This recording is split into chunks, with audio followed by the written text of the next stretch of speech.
শুক্রবারই 400 KG RDX এবং 34 মানব বোমা দিয়ে মুম্বাই উড়িয়ে দেওয়ার হুমকি দিয়েছিল এক প্রৌঢ়। বিহার থেকে ইতিমধ্যেই তাকে গ্রেপ্তার করেছে পুলিশ, কিন্তু তার রেশ কাটতে না কাটতেই ফের নতুন হুমকি ঘিরে চাঞ্চল্য বাণিজ্য নগরীতে। এবার এক অজ্ঞাত পরিচয় যুবক ফোন করে জানালো বোমা মেরে উড়িয়ে দেওয়া হবে মুম্বাই বিমানবন্দর এবং নায়ার হাসপাতাল। পুলিশ সূত্রে খবর, রবিবার দুপুরে মুম্বাই পুলিশের কন্ট্রোল রুমে একটি ফোন আসে। সেখানে ওই যুবক দাবি করে বিমানবন্দর এবং হাসপাতালের ভেতরে ইতিমধ্যেই রাখা হয়েছে বোমা। বিস্ফোরণ ঘটলে প্রাণহানি হবে বহু মানুষের। খবর পেয়ে দ্রুত ঘটনাস্থলে পৌঁছায় বিশাল পুলিশ বাহিনী, ডাকা হয় বোম স্কোয়াডকেও।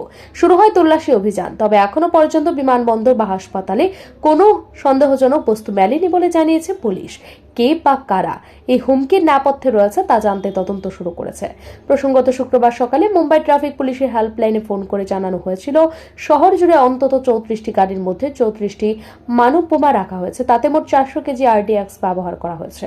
হুমকি ছিল, সব একসঙ্গে বিস্ফোরিত হলে ছারখার হয়ে যাবে গোটা শহর, প্রাণ হারাবেন অন্তত 1 কোটি মানুষ।